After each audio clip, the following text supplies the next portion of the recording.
आज से geography of India भी टॉपिक शुरू कर रहे हैं।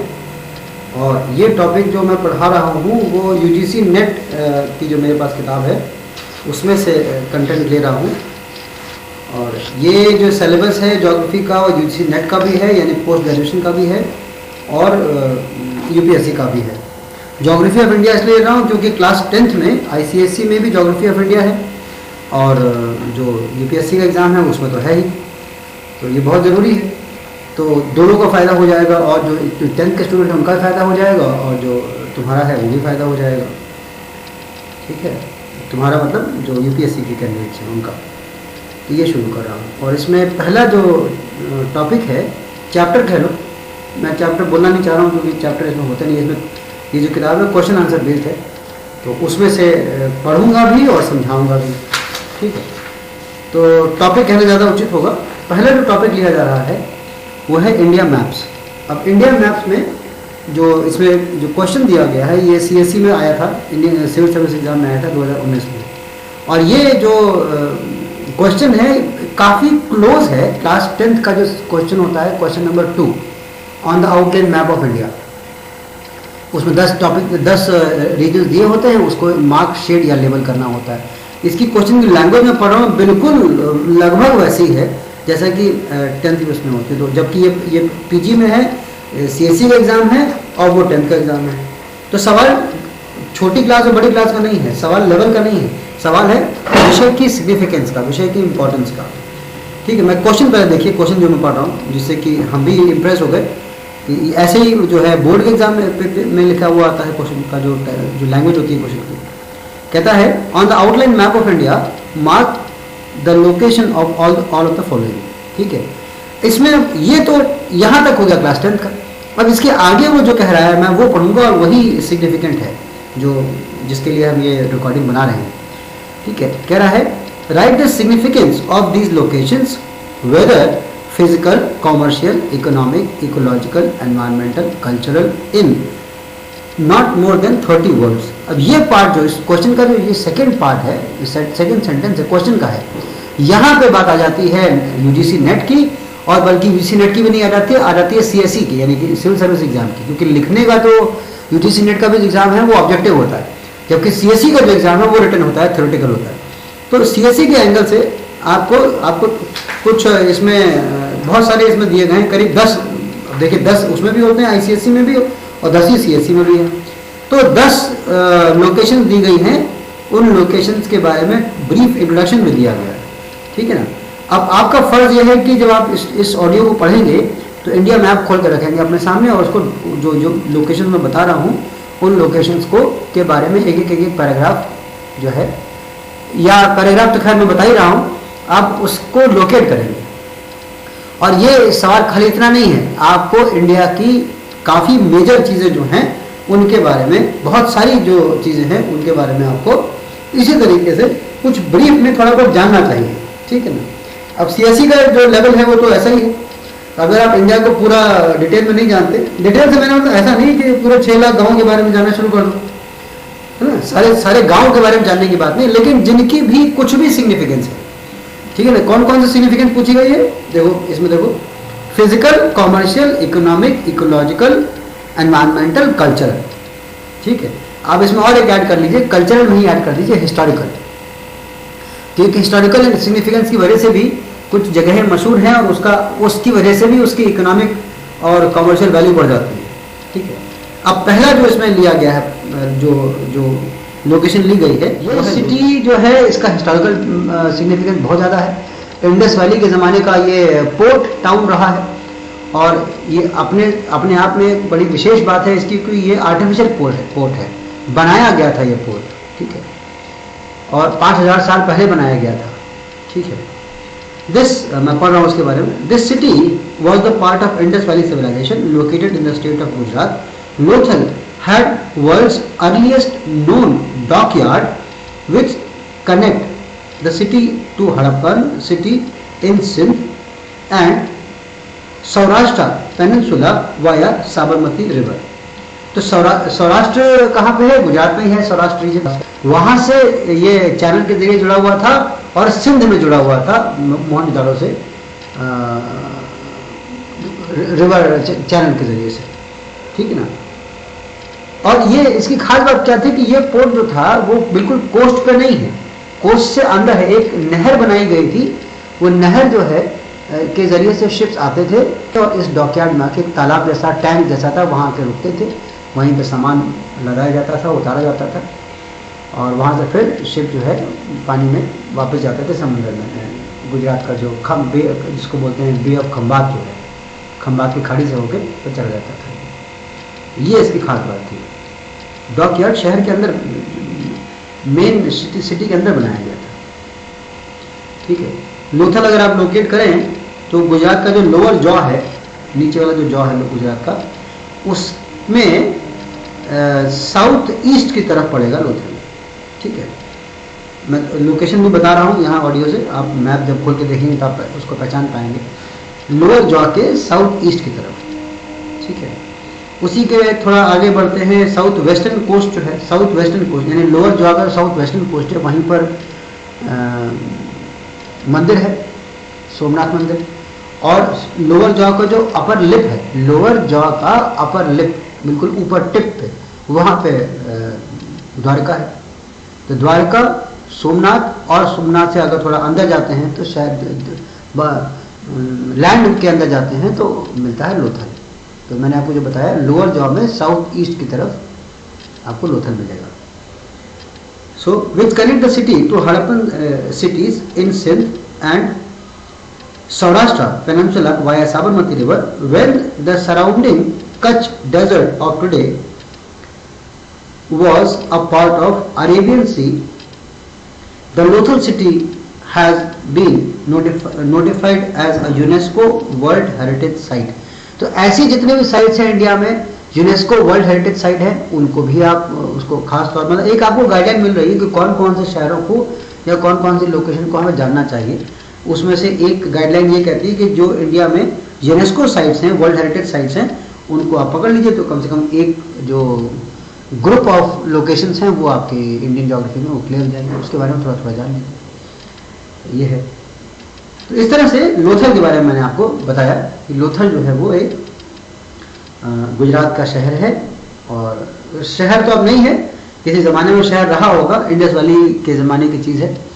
वहाँ पे सबसे खास बात यह है कि आर्टिफिशियल मैन मेड डॉकयार्ड काम करता था, जो कि इन शहर के कंट्री के बाकी हिस्सों से, यानी पेनिनसुलर इंडिया जो है, दक्षिण प्लेटो जो है, वहाँ से जोड़ता था रिवर को, रिवर के ज़रिए से। और सिंध प्रोविंस जो अब पाकिस्तान में है, भुंजाड़ो, उसको भी जोड़ता था। उस ज़माने में पाकिस्तान नाम को आप जानते हैं, पाकिस्तान तो अभी मुश्किल से 70 साल ही हुए।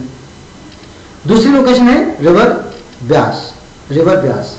River rises from the southern face of Rohtang pass in Kullu district of Himachal Pradesh. Rohtang pass जो है, अगर आप इंडिया का जो नेक जिसको कहते हैं, कश्मीर के नीचे वाला हिस्सा जो नेक है, गर्दन जैसी दिखाई पड़ती है, उसमें ईस्टर्न साइड में, दाहिनी तरफ ईस्टर्न साइड में हिमाचल प्रदेश में जो बिल्कुल ऊपर पहाड़ों पर लोकेशन है रोहतांग, उसके आगे फिर आगे जाकर चाइना बॉर्डर आ जाता है। रोहतांग पास लोग घूमने भी जाते हैं, खास करके शादी के बाद बहुत जाते हैं घूमने। रोहतांग पास है, लाहौल स्पीति है, इन जगहों पर जाते हैं। यहाँ से एक रास्ता जो है आगे कश्मीर में जाके लेह और लद्दाख में भी जाता है, वो एक ऑल्टरनेटिव रूट है। जब नेशनल हाईवे कभी कभी बंद हो जाता है किसी वजह से, तो इस रूट से जाया जाता है। जब ये वो बंद हो जाता है तो इधर से जाया जाता है। सर्दियों के टाइम में रोहतांग जो है करीब करीब 6 महीने तक इंडिया से कटा रहता है बर्फ़ की वजह से, ठीक है। वहाँ से ब्यास रिवर निकलती है और इस तरफ बहती है पंजाब की तरफ, और फिर आगे जाकर के वो पाकिस्तान जाकर के इंडस रिवर में मिल जाती है। जब इंडिया पाकिस्तान में रिवर ट्रीटी हुआ था तो उसमें से 5 रिवर्स में से 3 रिवर्स इंडिया के पास हैं और 2 रिवर्स जो है वो पाकिस्तान को दी गई थी। तो ब्यास रिवर इसीलिए इंडिया के मामले में सिग्निफिकेंट है। The river rises from the south face of Rohtang pass in Kullu district of Himachal Pradesh and is the part of Indus river system. West की तरफ जाती है तो इंडस रिवर सिस्टम का पार्ट है, ठीक है। द चीफ ट्रिब्यूटरीज आर बाइन, बंगानगा या बंगनगा। तो बाइन है पहले रिवर, इसकी ट्रिब्यूटरीज जो हैं, एक बाइन रिवर, छोटी छोटी नदियाँ जो इसमें आके मिलती होंगी ब्यास में, ब्याज अल्टीमेटली खुद जाकर के इंडिया से मिल जाती है। तो मैं वही नाम पढ़ रहा हूँ। पहले है बाइन, BAIN बाइन, उसके बाद में BANG बाण गंगा, बाइन गंगा नहीं है, बाइन है, फिर दूसरा है BANGANGA Banganga, Luni and Ohal UHAL Ohal, ये 4 इसकी मेन ट्रिब्यूटरीज हैं। The water of Beas river is allocated to India under the term of Indus water treaty between India and Pakistan. तो ये रिवर जो है, इसका पानी ट्रीटी के तहत इंडिया इस्तेमाल करता है। ये और जो मैंने बताया 2 नदियां जो हैं, रावी और झेलम, ये दी जाती हैं पाकिस्तान को। हालांकि सारी नदियां जाती इंडिया से ही हैं। यही एक बात है जिसकी वजह से पाकिस्तान थोड़ा सा घबराया रहता है इंडिया की तरफ, कि इंडिया जब चाहेगा तो पानी बंद कर दे। यहाँ देखिए इंडस रिवर का भी पानी बंद कर सकते हैं। यहाँ इंडस भी इंडिया से जाती है, कुछ पार्ट इंडिया से होकर जाता है आज का जो इंडिया है। वैसे तो आप समझिए इंडिया का नाम ही इंडस रिवर के नाम से है, ठीक है। इंडस ग्रीक लैंग्वेज का शब्द है, संस्कृत में इस नदी को नाम दिया गया था सिंधु। सिंधु का बेसिकली मतलब होता है द रिजर्वायर ऑफ वाटर, पानी का बहुत सारा जखीरा जो है इसको सिंधु कहते हैं संस्कृत में। तो सिंधु वो नहीं बोल पाए और उसके वर्ड जो है वो सिंधु से पर्शियन में स होता नहीं तो सा से ह बन गया, हिंदू हो गया। और ग्रीक जब आए तो वो हिंदू भी नहीं पाए तो इंडस बोल दिया उन्होंने, और इंडस बोल करके इंडिया का नाम पड़ गया। पहले जो अलेक्जेंडर के टाइम में जो आया था उसने लिखी थी, उससे भारत का नाम इंडिया पड़ गया। तो वेस्टर्न वर्ल्ड में इंडिया को इसी नाम से जाना गया because of the river Indus. Irony यह है कि हमारे टाइम में हमारे पास में इंडस जिस नाम से हमारा देश जाना जाता है वो रिवर ही नहीं रह गई। तो पूर्ण भारत का जो हमारा विचार है, हमारा विचार कह लो, मेरा विचार कह लो, या जो आचार्य चाणक्य का विचार था, इंडिया जब तक पूरा नहीं होगा तब तक सिक्योर भी नहीं होगा, तब तक वो एज आ सिंगल इकोनॉमिक यूनिट की तरह काम नहीं कर पाएगा और अनसिक्योर रहेगा। तो इसलिए बहुत ज़रूरी है कि अफगानिस्तान, पाकिस्तान, बांग्लादेश और आधा जो म्यांमार है वो इंडिया में आना चाहिए, ठीक है। आना चाहिए से मेरा मतलब ये नहीं कि हमको हमला करके कब्जा कर ले, चीन जैसा नहीं है। वो अपनी इच्छा से, हाँ, उसका एक तरीका मैंने जो बताया भी होगा कई बार, उसका सबसे अच्छा तरीका यह है कि हम अपना जो अभी जो कुछ भी हमारे देश में है, हमारा जो अभी बचा हुआ इंडिया है, टेरिटोरियल इंडिया जो अभी है पॉलिटिकली 47 के बाद से या अंग्रेजों के आने के बाद से, उसमें हम एडमिनिस्ट्रेशन एक्सीलेंस इतनी बढ़िया पैदा कर दें, इतनी बढ़िया पैदा कर दें कि वहाँ की जो इकोनॉमी है, उस इकोनॉमी के पैरेलल में हम अपनी इकोनॉमी इतनी बढ़िया कर दें, इंडिया को ऐसा डेवलप कर दें कि अगल बगल के देश जो हैं वो हमारे यहाँ अपने आप इंडक्ट हो जाए। कि कॉन्स्टिट्यूशन ऑफ इंडिया जो है वो इस चीज़ की इजाज़त देता है। आप सोचिए सिक्किम जो है इंडिया में बाद में आया था, गोवा इंडिया में बाद में आया था, जबकि गोवा इंडिया के अलावा कोई रास्ता नहीं था उसके पास, वो बात अलग है। लेकिन सिक्किम के पास तो रास्ता था, सिक्किम नेपाल में जा सकता था, सिक्किम चाइना में जा सकता था। चाइना ऑब्वियसली उनका नेचुरल उनका डेस्टिनेशन हो सकता था, लेकिन वो इंडिया में आए। हमारे स्ट्रक्चर को देखते हुए, हमारी जो पॉलिसीज़ हैं, हमारी जो गवर्नेंस है, हमारे जो कंट्री का तरीका है, कल्चर है, इनको देखते हुए तो पाकिस्तान में भी बहुत ज़्यादा प्रॉब्लम्स हैं, गरीबी है, परेशानियां हैं, खेती बाड़ी की दिक्कतें हैं, ठीक है। अफगानिस्तान में तो मतलब तो उनकी तो गवर्नमेंट ही नहीं है, एक वो अननोन सा टेरिटरी है, ठीक है। तालिबान बस खाली कब्जा सा किए बैठे हैं उसके ऊपर। तो इनको, अच्छा, तालिबान को भी इंडिया की ज़रूरत है, क्योंकि वो कुछ कर ही नहीं पाएंगे जब तक कि उनको इंडिया जैसा देश रिकॉग्नाइज नहीं करे। यहाँ समझ लीजिए कि तालिबान के बारे में डिसीजन जो है वो रशिया में होता है, उसमें उज्बेकिस्तान, कजाकिस्तान, ईरान, इंडिया ये सब जाते हैं बात करने। तो उनका डिसीजन लेने के मामले में, उनकी प्रॉस्पेरिटी के मामले में इंडिया एक बहुत सिग्निफिकेंट चीज़ है। तो हमको करना क्या है, हमको कोई खास काम नहीं करना, हम वहाँ पे डेमोक्रेसी इस्टेब्लिश करते हैं under the constitution of India. उनको समझा दें, मना लें कि आप हमारे संविधान को मान लीजिए, संविधान हमारा world perfect, one of the bestest constitution है, उसको मान लीजिए। राज अब अपना सिक्किम को भी ये सिखाया, तो आप चाहें तो सिक्किम जैसा स्पेशल स्टेटस ले सकते हैं और आप अपनी गवर्नमेंट बनाइए और अपना पुलिसिंग वगैरह करिए, लोकल एडमिनिस्ट्रेशन भी करिए। आपकी डिफेंस, आपकी फॉरेन पॉलिसी और आपका जो फाइनेंस, इकोनॉमिक पॉलिसी, ये इंडिया तय करेगा। और इंडियन फ्लैग को आप रिकॉग्नाइज, आप अपना फ्लैग भी रखिए, इंडिया का फ्लैग भी रखिए। ये 2-3 बातें ऐसी हैं जिसको अगर हम डिप्लोमेटिकली मनवा लें या वो मान जाएं तो कोई दिक्कत नहीं। हमारे लिए अपने देश को यूनाइट करने में सबसे बड़ी हर्डल जो है वो चाइना है, सबसे बड़ी हर्डल है। चाइना की डिप्लोमेसी को फाइल करना पड़ेगा। मिलिट्री से कोई दिक्कत नहीं है, क्योंकि चाइना मिलिटरी है तो वैसे जीत नहीं सकता है। वो उसकी फौज चाहे जितनी बड़ी हो, चाहे कुछ भी हो, वो जीत नहीं सकते हैं, ये बात उनको मालूम है। इसलिए वेस्ट ऑफ टाइम होगा, उनके नुकसान हो जाएगा ज़्यादा, क्योंकि नुकसान जिसके पास पैसे ज़्यादा होते हैं नुकसान उसी का ज़्यादा होता है। ये बात भूलनी नहीं चाहिए, ठीक है। हम गरीब देश हैं, कम चाइना अपने आप को बड़ा अमीर देश कहता है, बड़ा डेवलप्ड कंट्री कहता है, नियर डेवलप्ड कंट्री कहता है, तो नुकसान भी उसका ही ज़्यादा है। उसको मालूम है कि उसकी मिलिट्री कितनी क्या काबिलियत है उसकी, और हमारी फौज की क्या काबिलियत है। तो फौज की तरीके से तो जीत नहीं सकते हैं। डिप्लोमेटिक तरीके से पैसे के जोर पे वो कुछ कर सकते हैं। तो पैसे के तौर पे हम पैसे से भी चाइना का मुकाबला नहीं कर पाएंगे, तो हम क्या कर पाएंगे? हम उनको ये दिखा पाएंगे कि हमारी जो गवर्नेंस है, हमारी जो कंट्री का जो रनिंग है, जो हमारा इंफ्रास्ट्रक्चर है, जो हमारी फॉरेन इकोनॉमिक पॉलिसी है, वो इतनी बढ़िया है, इतनी लिबरल है कि आपको हमारे साथ रहने में कोई दिक्कत नहीं होगी, और सिक्योर हम आपको करेंगे, और जिसमें आपके लोग भी शामिल होंगे। नागालैंड का भी एग्रीमेंट इसी प्रकार से हुआ था। नागा रेजिमेंट बना दी गई।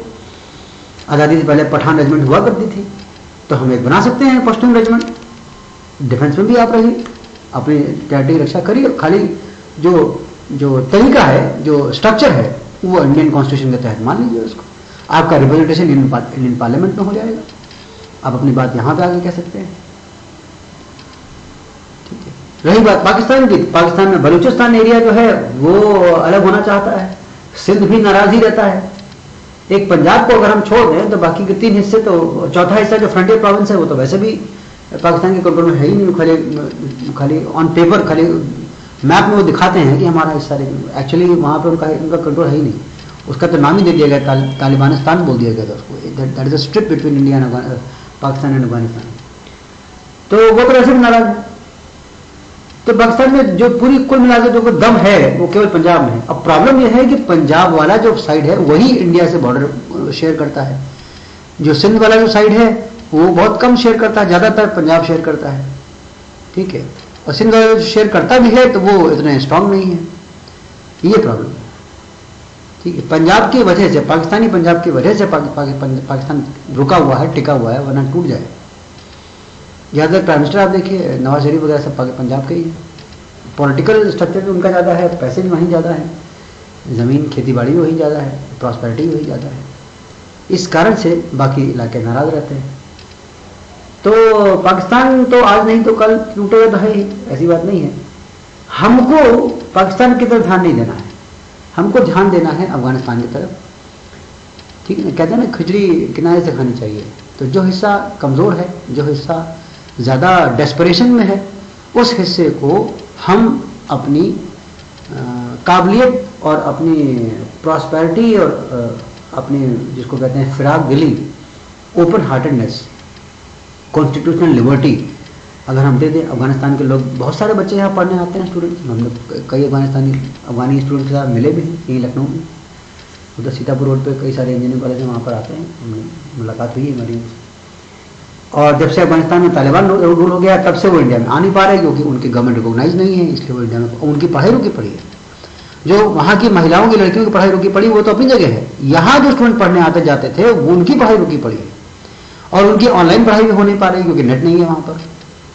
तो बड़ा मसला है वहाँ पर। तो वहाँ का जो यूथ है, और जो वहाँ के खासकर जो वेमेन हैं और जो यूथ है, वो बहुत प्रो इंडियन है। पाकिस्तान को भी वो जानते हैं कि पाकिस्तान में भी कुछ ज़्यादा कुछ है नहीं स्कोप इस्लामिक कंट्री के नाम पर, इसलिए वो, और गेहूं चावल भी हमारे यहाँ से ही जा रहा है अफगानिस्तान को। अब चीन क्या कर सकता है? चीन के पास पैसा बहुत है, तो चीन जो है अफगानिस्तान को पैसे से खरीद सकता है। तालिबान को वहाँ टेररिस्ट फैक्ट्री जो है उसको बनाए रख सकता है चाइना, उसमें इनडायरेक्टली फंडिंग की, छुपे तौर पर फंडिंग करके। तो चीन तो बड़ा नेगेटिव कंट्री है ना, जो दिखता है वो होता नहीं है, जो वो होता है वो कभी था ही नहीं, बेईमान देश है। और ये बात सब जानते हैं। बात ऐसी है कि इनके पैसा बहुत है, बड़ा देश है, तो कोई बोल नहीं रहा है, लेकिन जब वक्त पड़ेगा तो बोलेंगे, ठीक है ना। चीन जो है ताइवान पे कब्जा करना चाहता है। ताइवान पे कब्जा जिस दिन उसने शुरू किया, उस दिन जो अक्साई चीन जो इंडिया का हिस्सा उन्होंने ले रखा है, हम उस पर कब्जा कर लेंगे। इस वजह से वो फंसे पड़े हैं। इस वजह से उधर से वो ताइवान भी कब्जा नहीं हो पाएगा, क्योंकि अमेरिका वहां से चोट करेगा, जापान चोट करेगा, और इधर से हम आगे बढ़ेंगे। इस तरह से वो फंसे हुए हैं। वरना अब वो क्या कर रहे हैं, वो जो है इंडिया के को घेर रहे हैं इंडियन ओशन रीजन में। अब रिसेंटली जो मैंने एक नोट भी किया था, कौन सा यान वान जो उनके शिप है, हाँ क्या नाम है, युआन वांग शिप है, युआन वांग 5, वो बार बार पहले कमन टूटा में आई थी, श्रीलंका में खड़ी हुई, तभी ऑब्जेक्शन किया गया था। अब वो इंडियन ओशन रीजन में जा रही है, उधर से इंडियन मैरीटाइम टेरिटरी से नीचे से, मतलब मैरीटाइम टेरिटरी के अंदर अगर आए तब तो हम रोक ही देंगे, मिलिट्री से रोक देंगे। लेकिन अगर कोई ओपन सी में, ओपन ओशन में अगर कोई जा रहा है तो हम उसको रोक नहीं सकते हैं, लेकिन ऑब्जेक्शन कर सकते हैं कि इनका, उसका मानना यह है कि उसके अंदर रडार जो लगे हुए हैं, उसके अंदर जो सिस्टम्स लगे हुए हैं, कम्युनिकेशन सिस्टम लगे हुए हैं, वो जामर किस्म के हैं। तो बेशक वो फिजिकली इंडियन मैरीटाइम बाउंड्री के बाहर से निकलेगा इंडियन ओशन में, लेकिन उसका जो रडार है वो इंडियन बाउंड्री के अंदर के सिग्नल्स को रोकेगा, जाम करेगा, इंटरसेप्ट करेगा। ये हमारे लिए सिक्योरिटी थ्रेट है, ठीक है। तो चीन ये कर रहा है। अफगानिस्तान में उसकी कोई खास दाल नहीं गलती है, लेकिन चीन ये, तो हमको वो एक तरह से चाइना जो है वो इंडियन ओशन रीजन में हरकत करता रहेगा, और अगर हम इस भटकाव में आ गए तो अफगानिस्तान और कश्मीर और जो नॉर्थ ईस्टर्न एरिया है, जो लैंड एरिया है, वहां पे हम कमजोर अगर पड़ गए तो वो इधर से जमीन भी कब्जा करेगा, उधर से पानी कब्जा करेगा, ठीक है। तो इसलिए हमको अफगानिस्तान या जिसको यूनिफाइड इंडिया का जो मामला है, जब तक हम ये टारगेट अचीव नहीं कर पाएंगे, चाहे जैसे करें, चाहे जैसे से मेरा मतलब है कि जो मैंने बताया 3 तरीके कि कॉन्स्टिट्यूशन अपना हमारा मान लें, वो ज्वाइंट मिलिट्री कर लें, और उनकी जो हमारे जो रुपया होता है, हमारी जो करेंसी है, वहां पर वो लागू हो जाए। इतना 2-3 काम है, इंडियन फ्लैग के तहत काम करते, यही तो काम है। इसमें कोई बंदूक और गोली की जरूरत ही नहीं है। इसमें रहें वो अपने इलाके में, वहाँ के लोगों को यहाँ आना जाना अलाउ हो जाए, यहाँ व्यापार कर सकें। व्यापार बहुत बढ़िया तरीका होता है कंट्रीज को यूनाइट करने का, ठीक है। जैसे इंडिया वो जिसको बोलते हैं ना फेडरेशन ऑफ स्टेट है, फेडरल स्ट्रक्चर है, तो फेडरल स्ट्रक्चर की वजह से दूसरे स्टेट्स भी वो इंडिया का एक स्टेट बन सकते हैं, कोई दिक्कत नहीं है उसमें, ठीक है। और रशिया भी इसमें ऑब्जेक्शन नहीं करेगा, क्योंकि रशिया का भी एक रोल है। जब यूएसएसआर हुआ करता था तो यूएसएसआर का कंट्रोल आधा अफगानिस्तान यूएसएसआर के कंट्रोल में था, तो वो भी बात अब खत्म हो चुकी। कजाकिस्तान वगैरह जो है उनसे भी दोस्ती हमारी अच्छी है। तो अफगानिस्तान की जो नेबरिंग कंट्रीज हैं उनसे भी हमारे रिलेशन अच्छे हैं, तो वो भी प्रॉब्लम नहीं करेंगे। इस तरीके से आज नहीं तो कल, आज से 50 साल बाद, 70 साल बाद ये स्थिति वापस आनी चाहिए, क्योंकि एक बड़ी सीधी सी बात है। आप ज्योग्राफी देखिए तो ज्योग्राफी में आप पाएंगे जो हिंदू कुश रीजन है वही है एक्चुअल इंडियन हेड। इंडियन सब कॉन्टिनेंट का जो सबसे ऊंचा जो सर है वो हिंदू कुश रीजन है। वेस्टर्न बॉर्डर्स के किर्थर रेंजेस और सुलेमान रेंजेस वगैरह है, वहां से ईरान से हम अलग होते हैं। तो हम ज्योग्राफिकली इतना बड़ा कंट्री है, तो ज्योग्राफिकली इतना बड़ा है, उसको पॉलिटिकली भी अगर एक हो जाए तो वहाँ ये जो हमारे इलाके के लोग हैं, हम सब एक ही तरह के लोग हैं, इन सब का भला हो जाएगा। इरादा कब्जा करना नहीं है, इरादा बेटर एडमिनिस्ट्रेशन देने का है, पब्लिक वेलफेयर करने का है, उनके देश का भी और अपने देश का भी। उनका देश और अपना देश एक हो जाए, वो हमारा पूरा देश हमारा हो जाए, उनका भी, वो भी हमारा देश कहें, हम भी हमारा देश कहें, और यहाँ से वहाँ तक कहें। अंग्रेजों ने उसको काट काट के अलग कर दिया, लेकिन देखिए ज्योग्राफी किसी के काटने से कटती नहीं है, ज्योग्राफी तो अपने तरीके से रहती है। इसलिए जो मामला है वो है, ठीक है। तो इंडस वाटर ट्रीटी की बात हम लोग कर रहे थे। Indus water treaty India Pakistan के बीच में हुई थी।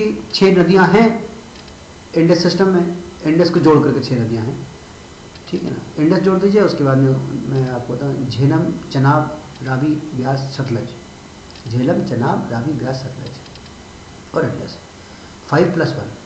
ये पूरा रिवर सिस्टम मिलकर के बनता है कश्मीर, पंजाब, ये पूरा रीजन बनता है, जम्मू रीजन और पंजाब रीजन, ठीक है। तो जब एग्रीमेंट हुआ तो 2 नदियां हमको दी गई और 3 नदियां हमको दी गई। अगर मैं जो क्यों यूनिफाइड इंडिया की बात क्यों कर रहा हूँ, यूनिफाइड इंडिया अगर हो जाए तो सारी नदियां का ओरिजिन से लेके एंड तक एक कंट्री में आ जाए।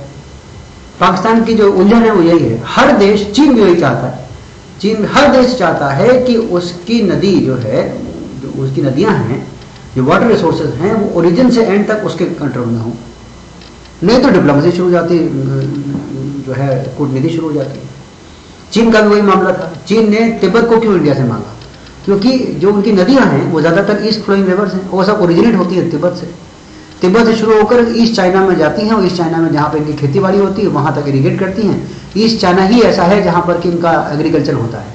उसके बाद वो कन्फ्यूज कर जाते हैं ईस्ट चाइना सी में। तो वो ओरिजिन से लेकर एंड तक पूरी नदी अपने में चाहते थे, यही उनका पूरा आइडिया था। ज़मीन तालिबान वो जो तिब्बत है वो तो वैसे वो तो डेजर्ट है, लेकिन रिवर्स का ओरिजिन वहाँ से होता है। इसी तरह अरुणाचल प्रदेश भी चाहते हैं, अरुणाचल प्रदेश मिल जाए, असम मिल जाए, तो सारी पूरी ब्रह्मपुत्र जो रिवर है वो पूरी मिल जाए, ये उनका पॉइंट ऑफ व्यू है। इंडिया और पाकिस्तान एक होने हैं तो सारी जो जो इंडस रिवर जो है वो सारी ओरिजिन से लेकर के एंड तक सारी एक साथ हो जाए, जो कि 40 साल पहले था भी। यही ट्रीटी हुई थी, लेकिन जो पाकिस्तान की घबराहट है वो यही है। और इंडस अगर हमको इंडस मिल जाती है तो अफगानिस्तान भी काफ़ी हद तक जो है वो हम अच्छे से मैनेज कर पाएंगे। तो रिवर्स का मामला बहुत सिग्निफिकेंट होता है, इसीलिए व्यास रिवर का टॉपिक के जरिए से मैंने आपको और रिवर्स का पूरा इंडियन जो रिवर सिस्टम है पूरा इंडस का वो समझाया, और उसके पीछे की डिप्लोमेसी आपको समझाई। आगे नेक्स्ट ऑडियो में हम लोग बात करेंगे चिखाल दारा के बारे में पढ़ेंगे। ये भी एक लोकेशन दी गई है इसमें, उसके बारे में बात करेंगे। अभी इससे इतना ही, थैंक यू।